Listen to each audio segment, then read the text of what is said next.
Evangelho de Mateus, capítulo 21, verso 12 ao verso 17.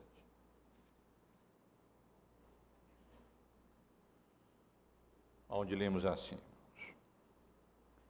Tendo Jesus entrado no templo, expulsou todos os que ali vendiam e compravam. Também derribou as mesas dos cambistas e as cadeiras dos que vendiam pombas, e disse-lhes: Está escrito, a minha casa será chamada casa de oração. Vós, porém, a transformais em covil de salteadores. Vieram a ele no templo cegos e coxos, e ele os curou. Mas vendo os principais sacerdotes e os escribas as maravilhas que Jesus fazia, e os meninos clamando Hosana ao filho de Davi, indignaram-se e perguntaram-lhe: Ouves o que estão dizendo? Respondeu-lhe Jesus: Sim, nunca lestes? Da boca de pequeninos e crianças de peito tiraste perfeito louvor. E deixando-os, saiu da cidade para Betânia, onde pernoitou. Meus irmãos, em dias em que a igreja, ou pelo menos muitas igrejas, despendem recursos, tempo, energias, em tantas áreas de atividade, como a filantropia,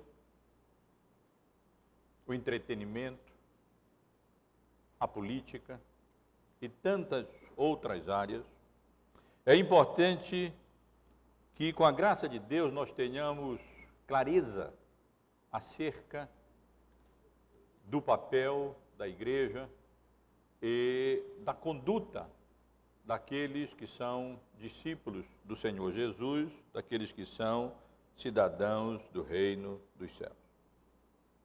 O perigo é nos desviarmos, quer espiritualmente, quer moralmente, quer funcionalmente, da função e do propósito para o que o Senhor Deus instituiu a sua igreja neste mundo. Há duas passagens bíblicas que, na minha compreensão, no meu entendimento, lançam luz sobre os dois papéis essenciais da igreja. Eu me refiro à passagem de Paulo a Timóteo, que diz que a igreja é coluna e baluarte da verdade. E a passagem em que o Senhor diz, se dirigindo ao seu povo: sede santos, porque eu sou santo. À igreja cabe essencialmente a preservação da verdade, a proclamação da verdade e a vivência da verdade. E a igreja cabe ser santa, como o Senhor nosso Deus é santo. Ser santa, tanto no sentido de separada do mundo, como no sentido de moralmente santa, porque o Senhor nosso Deus é santo. E, meus irmãos e irmãs, a passagem que lemos está relacionada a esses papéis da igreja, essa função da igreja e essa conduta correta e reta da igreja. Aqui o Senhor Jesus não apenas purifica a igreja, purgando a igreja do erro, mas ele também redireciona a igreja para a sua função correta, adequada, para aquilo que deve se constituir, na realidade, o seu papel.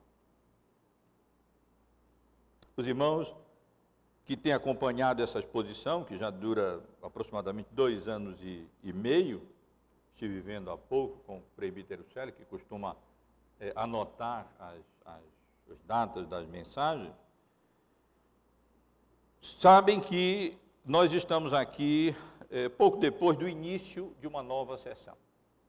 No domingo passado, nós estivemos considerando juntos a entrada triunfal de Jesus em Jerusalém, versos 1 ao verso 11 do capítulo 21. E aqui nós temos o início da última grande sessão do Evangelho de Mateus, narrando aquilo que se tornou conhecido como a Semana da Paixão. Aqueles eventos essenciais, aqueles eventos fundamentais, cruciais, que se seguiram àquela entrada de Jesus na cidade de Jerusalém. Como ele mesmo havia anunciado de antemão, ele deveria ser entregue aos gentios, deveria ser escarnecido, ser crucificado e morto, mas ressuscitaria ao terceiro dia.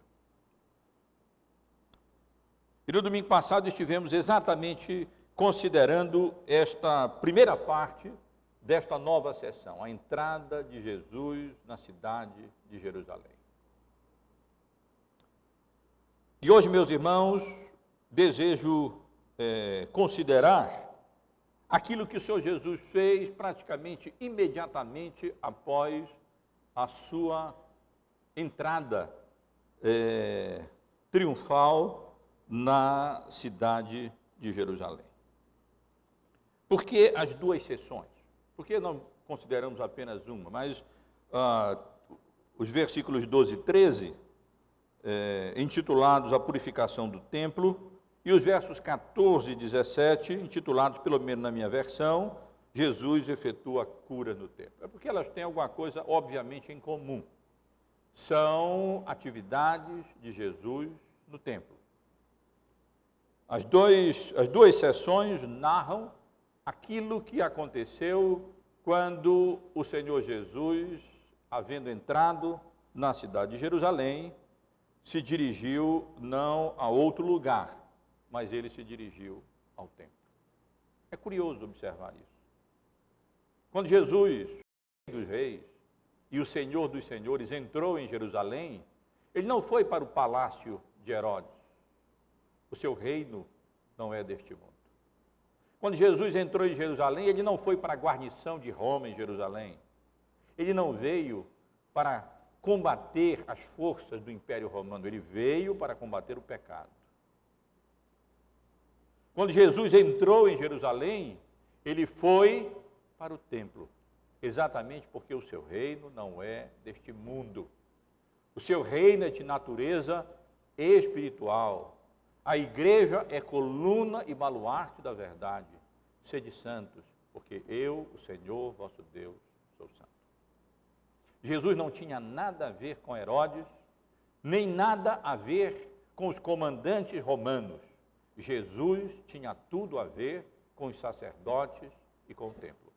E foi para lá que ele se dirigiu, e é ali que nós lemos acerca dos acontecimentos que nós acabamos de mencionar.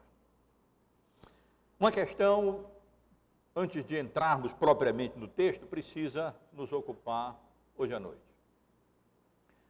Se a passagem que nós encontramos em João, no capítulo 2, narrando a purificação do templo, é paralela à passagem que nós acabamos de ler. Pelo menos na minha versão, se os irmãos observarem, entre as passagens paralelas indicadas logo abaixo do texto em negrito, apenas dois textos paralelos são indicados, Marcos 11 e Lucas 19. O texto de João não é indicado. Por uma razão muito simples. Juntamente com vários estudiosos do Novo Testamento, e particularmente do Evangelho de Mateus, parece que, apesar da semelhança entre os eventos narrados nos evangelhos sinópticos, Mateus, Marcos e Lucas, com o evento narrado no capítulo 2, a partir do versículo 13 do Evangelho de João. Ao que tudo indica, esses eventos não aconteceram, esses relatos não dizem respeito a um mesmo evento. Pelo menos, João não coloca este evento que ele narra no capítulo 2, muito semelhante a este que nós estamos considerando, no Evangelho de Mateus, no final do ministério público de Jesus, mas coloca esse acontecimento no início do ministério de Jesus. E há também várias distinções entre o relato de João e o relato dos evangelhos sinópticos, Mateus, Marcos e Lucas, que nos levam a concluir que, muito provavelmente, o evento registrado por João, apesar de semelhante ao evento registrado nos demais evangelhos, não aconteceram no mesmo momento. O Evangelho de João teria acontecido no início do ministério de Jesus. E o evento que lemos em Mateus, Marcos e Lucas, apesar das semelhanças com o evento descrito por João, teria acontecido alguns anos depois, no final do ministério de Jesus, quando ele chegou a Jerusalém, na última semana da sua vida, antes da sua morte e da sua crucificação. Se for assim, como pode ser, então nós vemos a importância daquilo que Jesus fez. No início do seu ministério, ele foi a Jerusalém e purificou o templo. E encontrou ali um quadro, um cenário semelhante a esse que ele encontraria alguns anos depois, e novamente ele teria derrubado as mesas dos cambistas e teria expulso do templo aqueles que estavam fazendo comércio no átrio dos gentios, ali na parte mais externa do templo de Jerusalém. Se assim for, portanto, meus irmãos, esse evento ganha força, porque Jesus teria se preocupado em fazer isso no início do ministério e depois, novamente, no final do seu ministério. Não é de estranhar que as coisas continuassem mais ou menos da mesma maneira. E não é de estranhar que as coisas continuaram depois dessa segunda purificação do templo, mais ou menos da mesma maneira, culminando com a destruição do templo, algum tempo depois, pelos romanos, como juízo, na verdade, da parte de Deus. Mas, meus irmãos, vamos considerar o texto. Peço que os irmãos mantenham a Bíblia aberta e vamos, por alguns instantes, refletir um pouco sobre esses dois eventos mencionados nos versículos que nós acabamos de ler, quando Jesus, tendo entrado em Jerusalém, se dirigiu ao templo. O primeiro acontecimento é narrado nos versículos 12 e 13, descrito como a purificação do templo. E aqui eu chamo a atenção dos irmãos para duas coisas. No versículo 12, para aquilo que o Senhor Jesus fez. E no versículo 13, para aquilo o que o Senhor Jesus disse. O que foi que o Senhor Jesus fez quando ele entrou no templo em Jerusalém? Diz o texto que, tendo Jesus entrado no templo, ele fez duas coisas. Ele expulsou todos os que ali vendiam e compravam, e também derrubou as mesas dos cambistas e as cadeiras dos que vendiam pombas. Imaginem, meus irmãos, o cenário que o Senhor Jesus encontrou quando ele entrou ali, naquela área que era conhecida como o átrio dos gentios. A arquitetura do templo era mais ou menos assim. Era como se fossem vários quadrados, né? vários cubos. Então, ali estava a área maior, que era o templo dos gentios, e então um quadrado menor ali dentro, o átrio das mulheres, depois dos homens, e então depois lá no templo, lá dentro, o lugar santo, o santuário, o lugar santíssimo, onde apenas o sacerdote poderia entrar, e isto uma vez por ano, e não sem sangue nas mãos, para expiação dos pecados do povo de Israel. Isso aconteceu não fora do templo, mas isso aconteceu ali nesse átrio dos gentios que ficava dentro dos muros já do recinto mais amplo do templo de Jerusalém. Essa área era para que os gentios se aproximassem e tivessem ali um certo contato e uma certa relação com o povo de Deus que chegava no templo para adorar.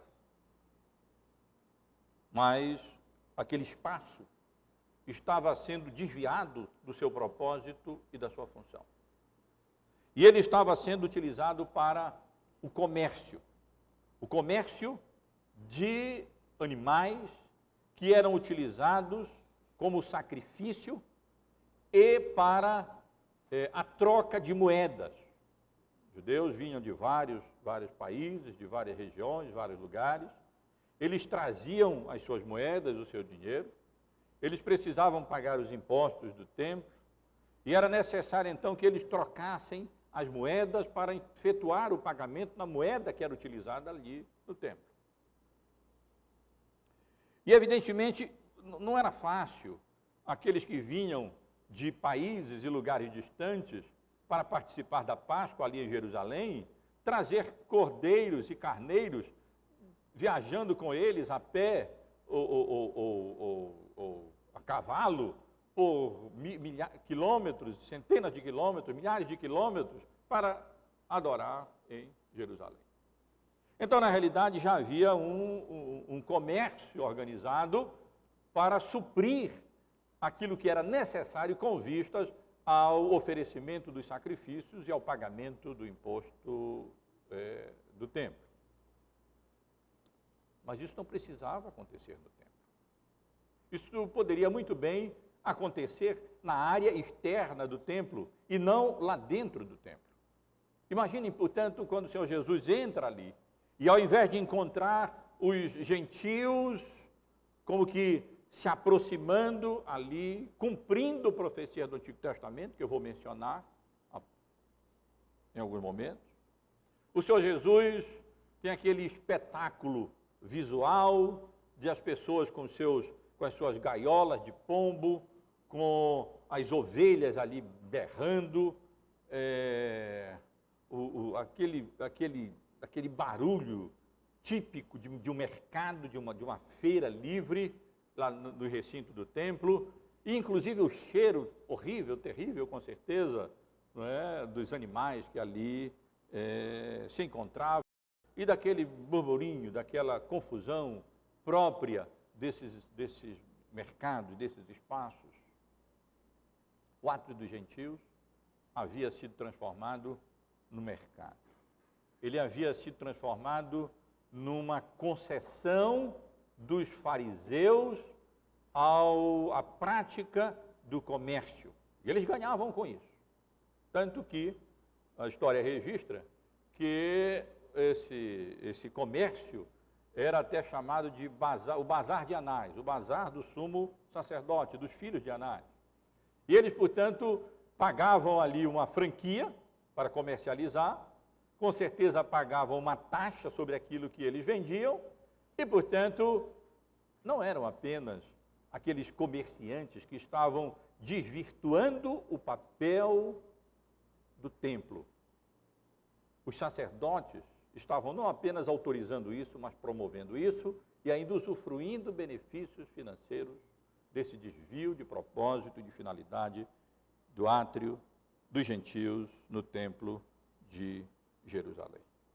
Então, meus irmãos, não é à toa que o Senhor Jesus, com toda a sua autoridade, ele então derruba aquelas mesas e expulsa as pessoas que estavam ali comercializando, e de uma maneira tal, é o que nos surpreende, que ninguém reage.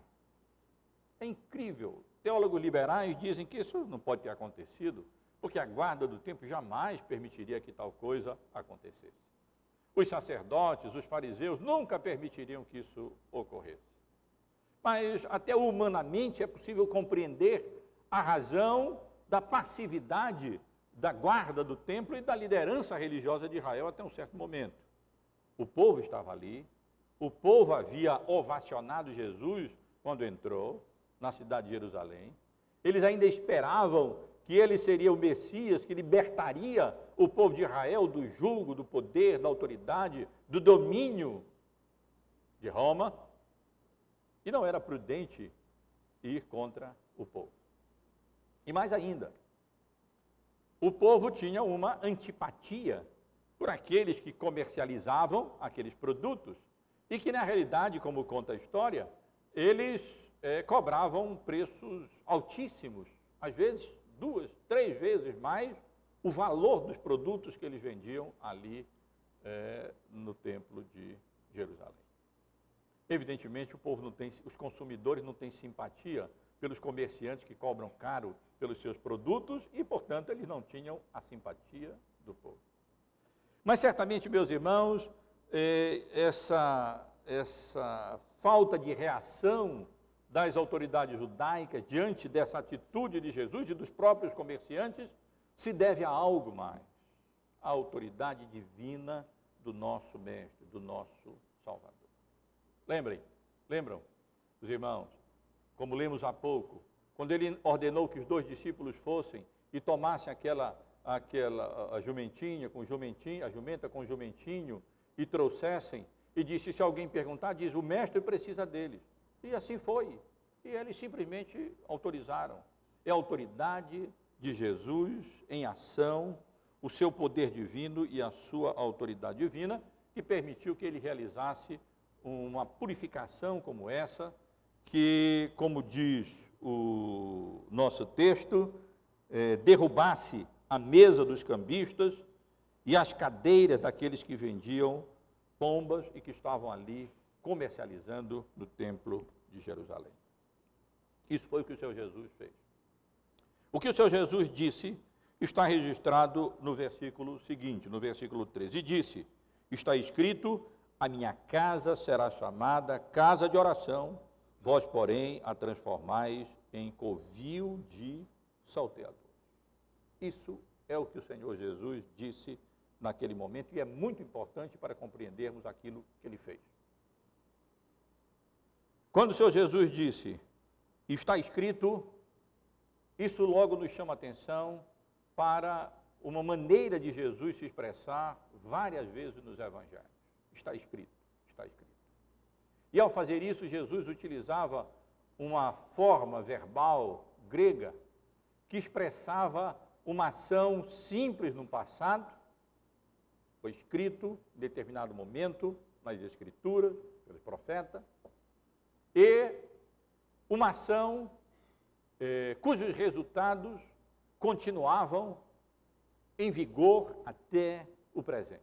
É uma ação verbal grega que não há correspondente na nossa língua portuguesa, o que requer uma explicação e uma paráfrase sempre que ela aparece. Jesus, portanto, está dizendo, foi escrito, como ele outras vezes declarou, como, por exemplo, quando ele foi tentado, e 3 vezes ele disse, está escrito, está escrito, está escrito, para enfatizar a importância, a autoridade, a inspiração, o poder das Escrituras que não podiam falhar. Ele estava como que chamando a atenção daquela liderança religiosa para o fato de que eles não estavam atentando para aquilo que havia sido escrito, e essa era a razão do desvio de função que agora estava acontecendo no átrio dos gentios, no templo de Jerusalém. Ele diz, está escrito. Diz 2 coisas. Primeiro, está escrito, a minha casa será chamada casa de oração. Se os irmãos forem ler a passagem paralela no Evangelho de Marcos, no capítulo 11, verso 17, não precisam ler agora, verão que há um pequeno complemento, a minha casa será chamada casa de oração para todos os povos.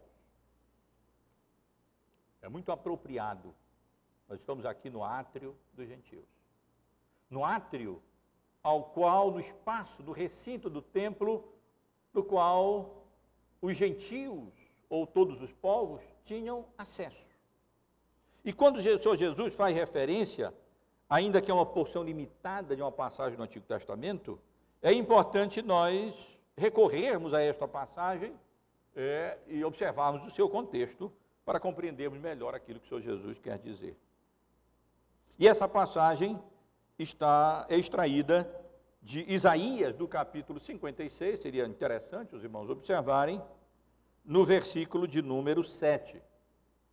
Mas observem o contexto geral, Isaías, capítulo 56. Na minha versão, o capítulo 56 começa com o negrito, a vocação dos gentios.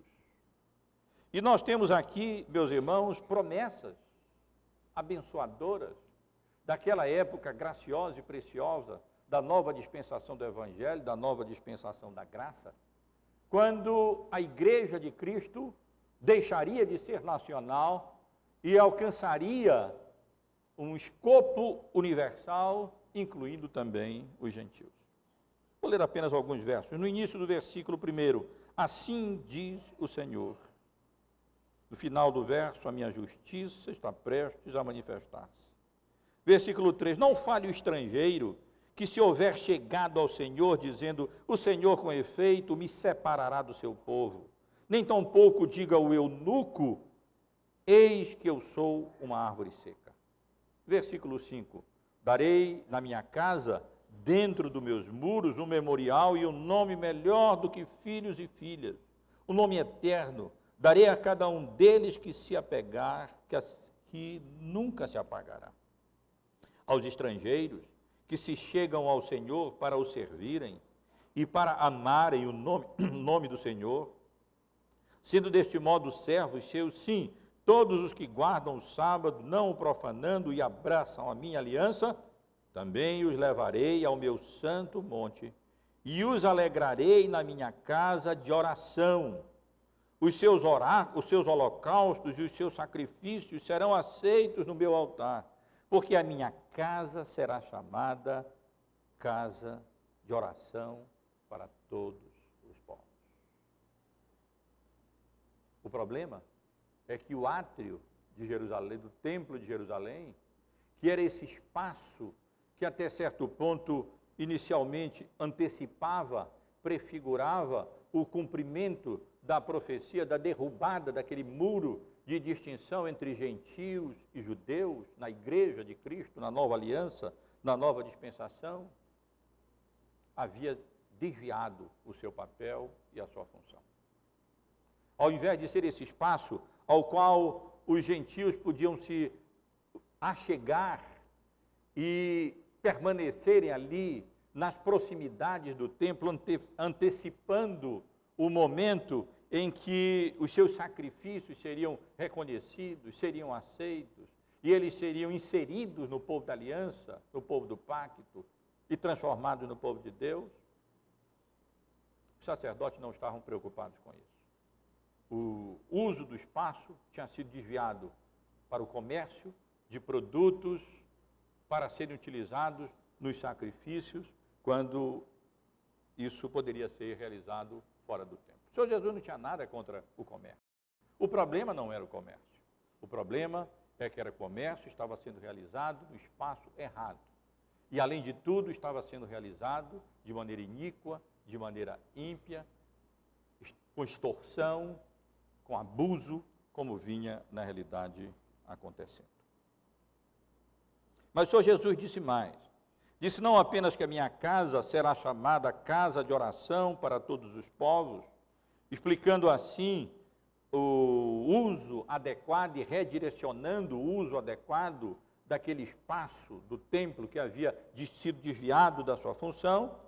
O Senhor Jesus diz também no final do versículo 13, vós, porém, a transformais em covil de salteadores. E aqui, meus irmãos, o Senhor Jesus faz referência a Jeremias, que os irmãos podem ler também, no capítulo 7, ao verso de número 11. Jeremias, capítulo 7, versículo 11. E mais uma vez, a partir do versículo 1 do capítulo 7, para não tomarmos o texto fora do contexto, o próprio título em negrito, na minha versão, diz que o templo não protege a nação iníqua, uma nação iníqua. E esse era o problema abordado aqui em Jeremias, no capítulo 7. Mais uma vez, vem a palavra da parte do Senhor a Jeremias. E a ordem é que Jeremias se colocasse à porta do templo.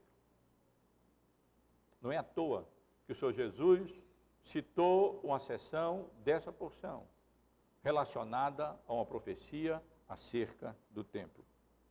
Ouvi a palavra do Senhor, no versículo 12, todos de Judá, vós os que entrais por esta porta para adorardes ao Senhor. Versículo 4, não confieis em palavras falsas, dizendo, templo do Senhor, templo do Senhor, templo do Senhor é este. Mas se deveras emendares os vossos caminhos e as vossas obras, se deveras praticardes a justiça, cada um com o seu próximo, se não oprimirdes o estrangeiro e o órfão e a viúva, nem derramardes sangue inocente neste lugar, nem andardes após outros deuses para vosso próprio mal, eu vos farei habitar neste lugar, na terra que dei a vossos pais desde os tempos antigos para sempre. Eis que vós confiais em palavras falsas, que para nada vos aproveitam. Versículo 10. E depois vinde e vos pondes diante de mim, nesta casa que se chama pelo meu nome, e dizeis, estamos salvos, sim, só para cometerdes e praticardes estas abominações. Verso 11, será esta casa que se chama pelo meu nome um covil de salteadores aos vossos olhos? Eis que eu mesmo vi isto, diz o Senhor. E finalmente o verso 12, mas ide agora ao meu lugar, que estava em Siló, onde no princípio fiz habitar o meu nome, e vede o que lhe fiz, por causa da maldade do povo de Israel. Qual é o contexto aqui? O contexto aqui é que o povo de Israel, no Antigo Testamento, vinha fazendo do templo um amuleto. Vinha considerando o templo de uma maneira simplesmente ou meramente supersticiosa. Eles diziam, não importa as nossas iniquidades, não importam os nossos pecados e as nossas transgressões. Templo do Senhor é este. Estamos protegidos em Jerusalém, porque afinal de contas aqui está o templo do Senhor. Como as pessoas fazem como amuletos religiosos, como por exemplo restos dos muros de Jerusalém e outros símbolos religiosos também. A realidade é que o povo de Israel havia transformado o templo, que era essencial, fundamental, central para a religião judaica, para o judaísmo, para a religião de Israel, num amuleto, apenas num símbolo nacionalista. E fazia com que a sua confiança dependesse não da fé no Messias prometido, não na obediência aos mandamentos de Deus, mas simplesmente na presença do templo ali e do relacionamento formal deles como povo de Israel e do relacionamento deles com o templo de Israel. Portanto, meus irmãos, o Senhor Jesus fez o que fez, porque Ele disse o que Ele disse. Ele fez o que fez, derrubou as mesas e expulsou aqueles comerciantes por duas razões principais. Eles haviam deturpado, distorcido, desviado a função do átrio dos gentios. E ao invés de ser um espaço de boas-vindas para os gentios, pré-anunciando, antevendo e prefigurando aquele dia em que eles seriam inseridos na igreja, como Isaías havia profetizado. Eles haviam transformado aquilo em um espaço de comércio, numa feira livre, num mercado, num shopping center, com franquia e imposto ali, taxa, pelo que era vendido, pago aos sacerdotes. E em segundo lugar, eles haviam tornado o templo um amuleto. Ao invés de serem santos, como o Senhor, Deus era santo. Eles viviam de maneira ímpia, de maneira pecaminosa, hipócrita, iníqua, mas simplesmente confiavam no templo e colocavam ali a sua segurança nesse aspecto externo, tradicional, ritual, formal, com relação ao templo de Jerusalém. Eles erravam, portanto, duplamente, por haverem desviado a função do templo e por haverem desviado a própria conduta iníqua, transformando aquele espaço, não apenas um espaço de comércio, mas transformando aquele espaço num covil de iniquidade, de impiedade, de salteadores.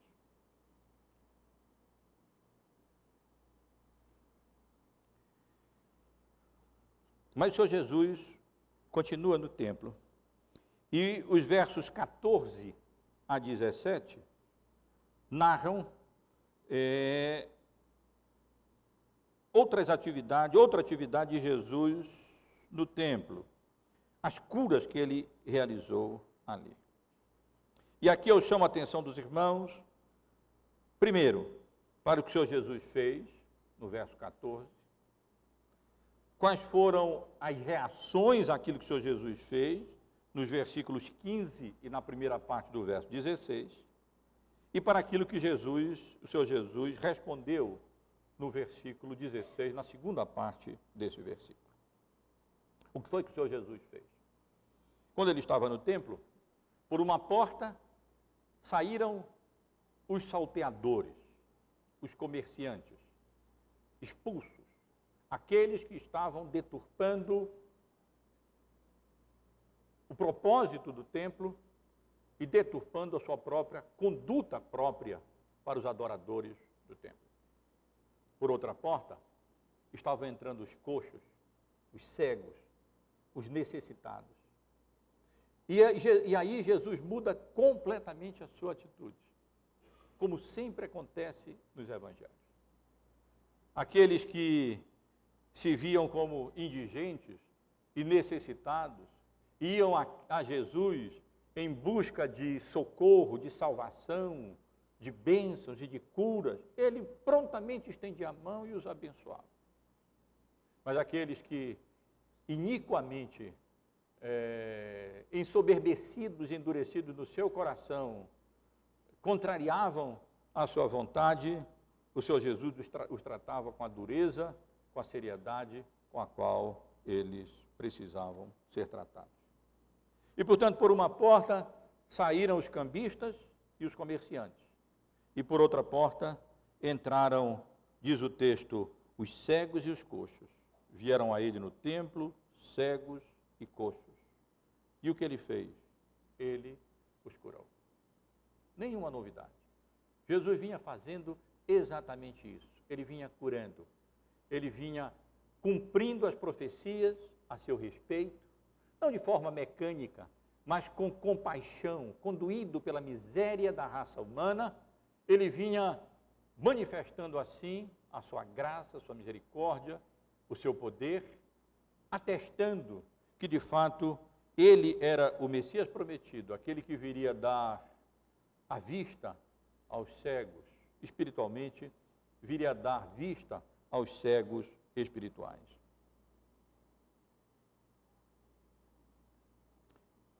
E quais foram as reações? Diz o texto, nos versículos 15 e 16, que houve duas reações.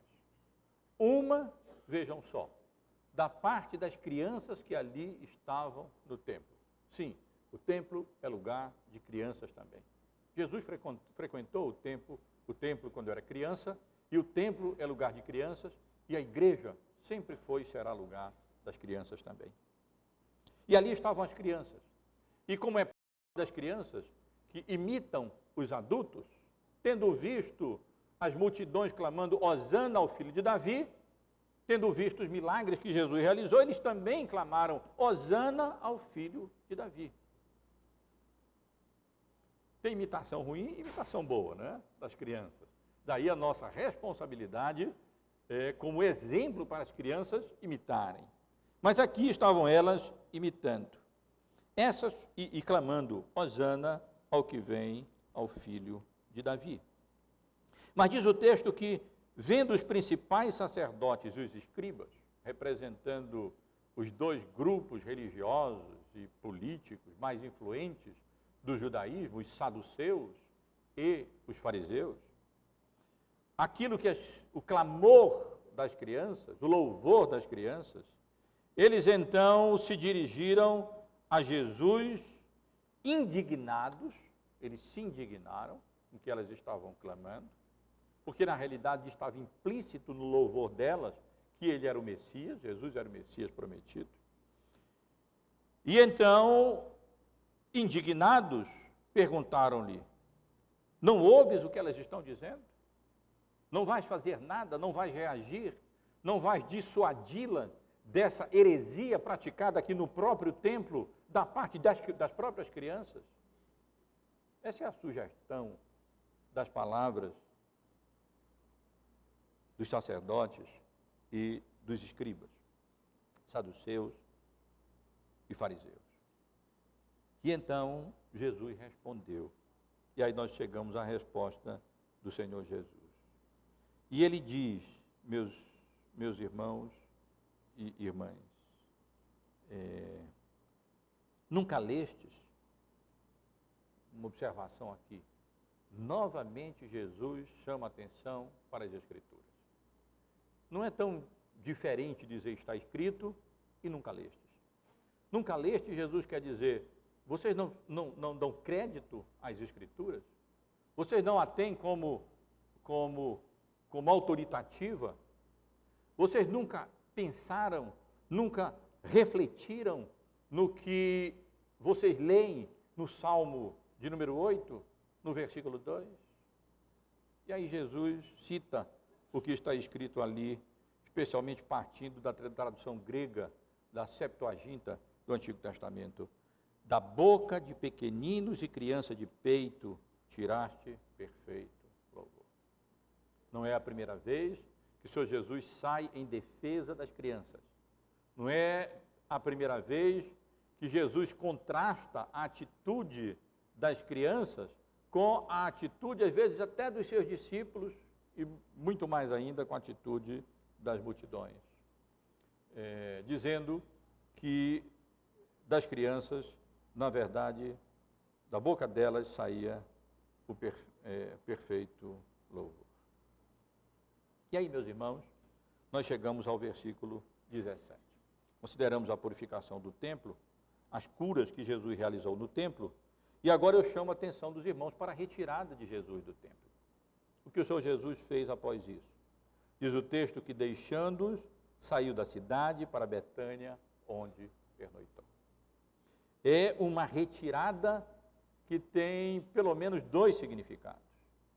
Um significado de juízo. Sim, de juízo. Jesus ali, ele sai do templo. E os estudiosos do Novo Testamento, em geral, concordam que é uma retirada significativa. E o significado é de condenação, de juízo.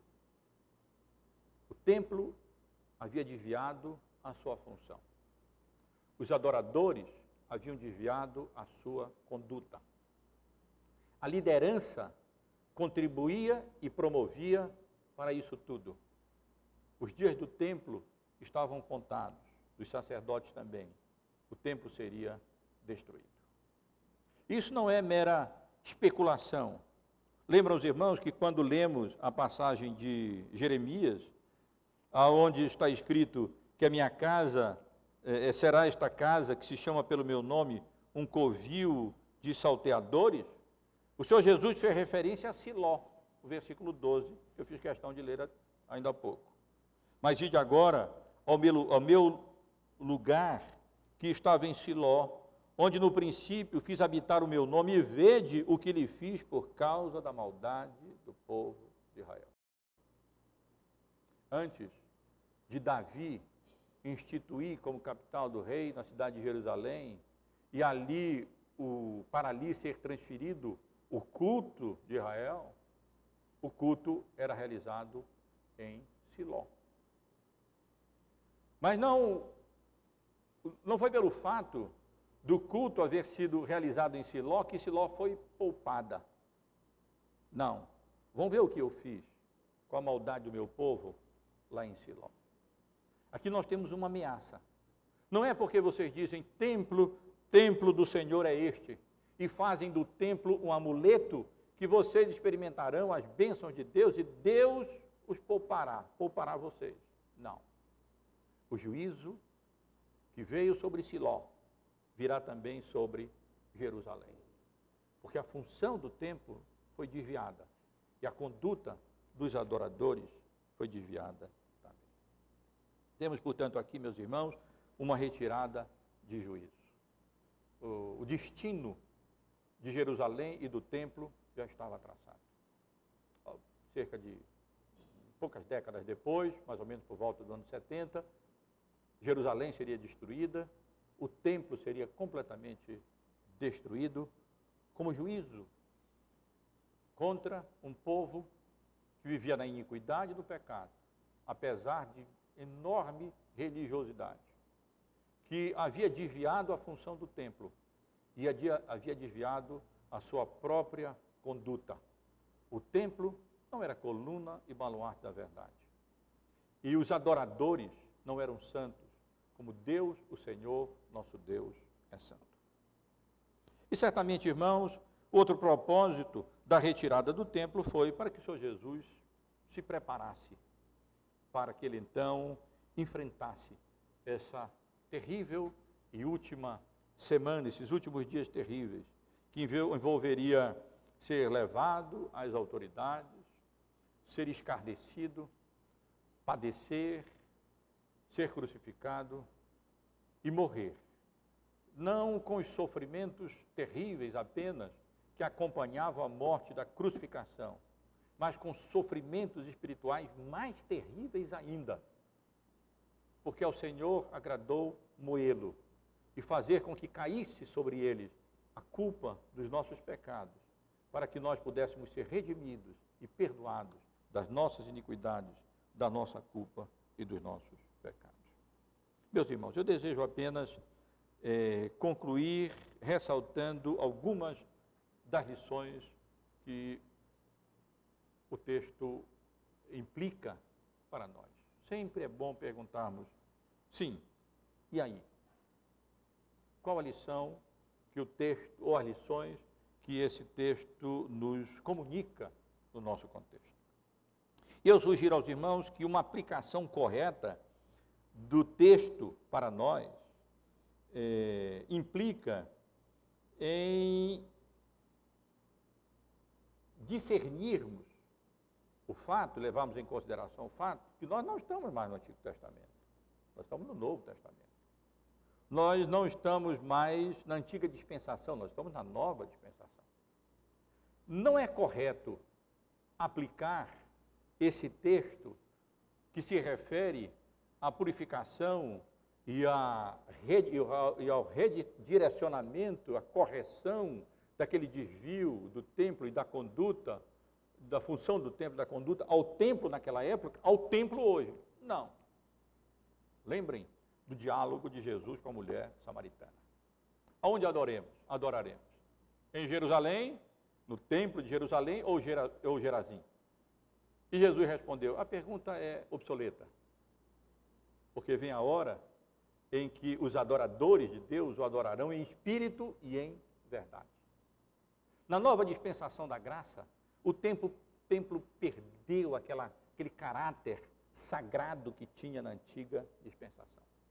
Na nova dispensação do Evangelho, o templo perdeu aquele propósito único, específico, para o qual ele havia sido designado. Os cultos, na época do Novo Testamento, na igreja primitiva, eles aconteciam nos lugares mais inusitados, debaixo de uma árvore, na beira de um rio, nas catacumbas, nas casas dos irmãos, na escola de alguém lá. Era assim, era isso mesmo. Porque a grande verdade que o culto encerrava é que na nova dispensação do Evangelho, da graça, nós somos o templo de Deus. Nós somos a habitação do Espírito Santo de Deus. E aonde o crente está o templo. E ele é santo, e ele é sagrado. Sede santo, porque eu, o Senhor, nosso Deus, é santo. O crente, portanto, carrega o templo na costa. Aonde ele vai, ele leva o templo junto. E não há nenhuma impropriedade em fazermos uso dos espaços e dos ambientes de templo para outros usos e outras funções adequadas, legítimas, que não sejam ímpias, iníquas, e que até promovam o reino de Deus. Aplicar esse texto, literalmente, a templo na nova dispensação do Evangelho é perder de vista a descontinuidade da antiga dispensação e da nova dispensação no que diz respeito ao templo. Mas então, como aplicar? Não ao templo, mas à igreja visível na nova dispensação do Evangelho, na nova dispensação da graça. Esse texto deve ser aplicado, repito, não a templos em si, mas sim a igreja, que era ali como que simbolizada no templo de Jerusalém. E as duas lições que o texto nos ensina é que, primeiro, a igreja não deve desviar a sua função. A igreja não deve perder de vista o seu papel, tanto espiritual, o risco permanece, mesmo o risco, o perigo que os judeus enfrentavam, ou seja, eles queriam mais um Messias político e militar que restaurasse a glória, o poder, a prosperidade de Israel. E o risco é esse, transformar a igreja em uma instituição que vise aspectos materiais, políticos, de prosperidade, como certamente tem acontecido em não poucas igrejas e denominações em nossos dias. Desvios de funções, desvio para outras atividades alheia ao propósito da igreja, que é coluna e baluarte da verdade. É um alerta, nosso texto é um alerta acerca, com relação ao perigo de perder de vista o caráter espiritual da igreja e assim desviar o seu papel e a sua função de coluna e baluarte da verdade, de promoção do reino de Deus neste mundo, pela instrumentalidade da pregação do Evangelho, em centros de entretenimentos sociais, culturais, políticos,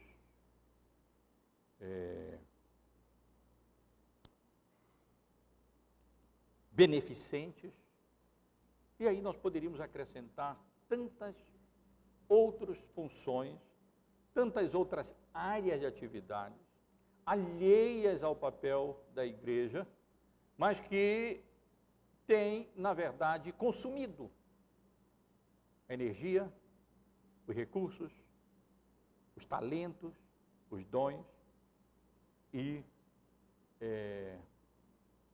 o papel, o tempo mesmo da igreja. Esse é um cuidado, meus irmãos e irmãs, que nós devemos ter.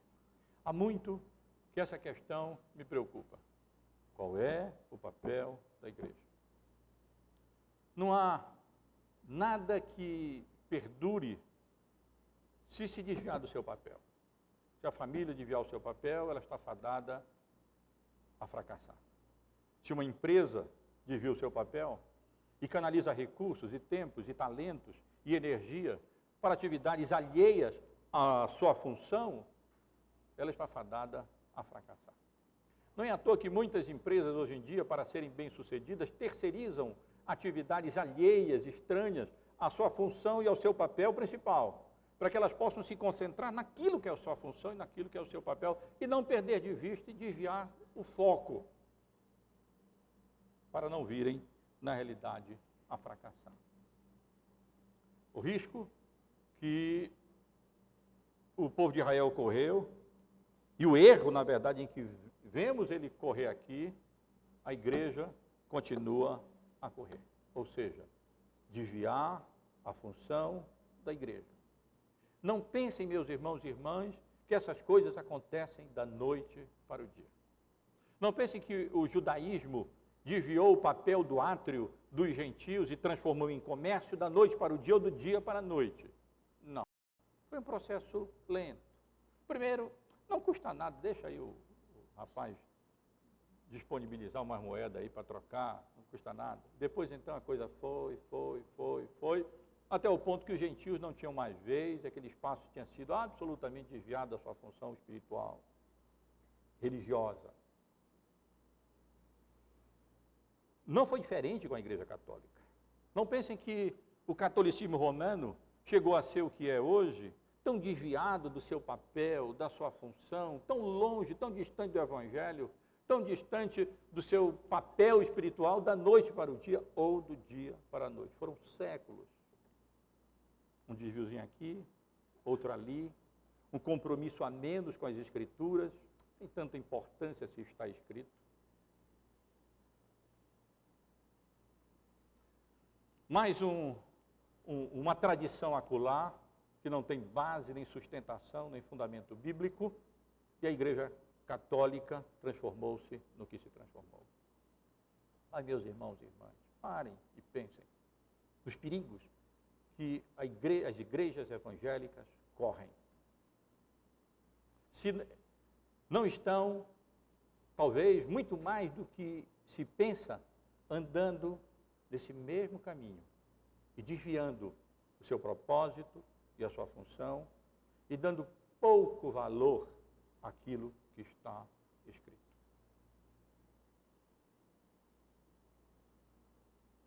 Mas o texto também nos ensina e nos adverte acerca do outro desvio. O desvio de natureza moral, o desvio de natureza ética, o desvio acerca da conduta. Não apenas funcional, mas a conduta dos sacerdotes, dos escribas, que haviam feito do templo comércio por ganância mesmo, do povo de Israel que ali se congregava, e como na época do Antigo Testamento, apesar da iniquidade e do pecado, gritavam e clamavam, templo do Senhor é esse, e colocavam a sua confiança no templo como se fosse um talismã, na religião como se fosse mera superstição. Isso não era segurança nenhuma, não se constituía em garantia nenhuma. E o resultado disso foi a iniquidade, a transgressão, o pecado, que caracterizava e marcava aquele povo que ali se chegava naquele templo e participava de todo aquele desvio de função, mas também com um profundo desvio de conduta, ao ponto do Senhor Jesus chamar aquilo tudo de covil de salteadores, de um bando de bandidos, de pessoas hipócritas, que não estavam sinceramente procurando viver o Evangelho de maneira reta e santa. Não apenas o templo não era mais coluna e baluarte da verdade, mas os seus adoradores não eram mais santos como o Senhor, nosso Deus, é santo. Meus irmãos, o texto contém várias outras lições. A importância da Escritura, está escrito. A esperança da igreja está em se fundamentar nessa expressão de Jesus. Está escrito. E o perigo da igreja está na pergunta de Jesus. Não ouvistes o que foi escrito? Não compreendeste? Não tem mais ouvidos para ouvir e compreender a palavra de Deus? Não dás mais crédito à sua autoridade, à sua inspiração, à sua suficiência em matéria de fé, de prática, de adoração, de culto? Só uma esperança para a igreja, está escrito. A partir do momento em que a igreja se afasta da palavra de Deus, o templo vira talismã. O culto vira abominação ao Senhor. E o resultado sempre é trágico para a vida da igreja, para a vida de uma nação, para a vida de um país. Chama a atenção ainda dos irmãos para a autoridade de Jesus, a qual eu já chamei. Que autoridade, que manifestação da divindade do nosso Salvador. Como é que ele poderia ter feito isso se não fosse quem ele era? Como é que ele poderia enfrentar a guarda do templo, as autoridades romanas, o povo que lá está? Mexa com tudo, mas não mexa na bolsa dos outros. Não mexa no negócio dos outros. E o que Jesus fez ali foi perigosíssimo. Derrubar a mesa dos cambistas e as cadeiras daqueles que estavam ali sentados vendendo pombo, aquele bando de caixa de pombo ali do lado. Mexeu no negócio das pessoas, na carteira, no dinheiro das pessoas, é perigosíssimo. Lembram de Paulo em Efésios? Quando prejudicou o negócio da idolatria lá, da deusa Diana, o que aconteceu, o tumulto que aconteceu ali, porque ele mexeu nos recursos que ganhavam, fabricando aqueles nichos, aqueles objetos de adoração a Diana. Pois é. Mas não era mero homem, não era simplesmente um profeta da Galileia, de Nazaré. Era o Rei dos Reis, o Senhor dos Senhores, que apesar de se encontrar ali no estado de humilhação e não de glória, que é o estado no qual ele virá, ele era o Filho de Deus e toda a autoridade ele tinha. E nesses momentos, se ele quisesse, as pessoas paravam e não reagiam e saíram pela porta. Ele expulsou ali do átrio dos gentios aqueles que haviam desviado a função do templo e desviado na conduta, na ética e na moral. Também, meus irmãos, desculpem, eu estou indo um pouco mais do que eu pretendia, mas também chamo a atenção dos irmãos, me parece que está sempre presente nesse capítulo e no capítulo anterior, o contraste visível aqui. Eu creio que Mateus quer chamar a atenção para isso, Jesus quer chamar a atenção para isso.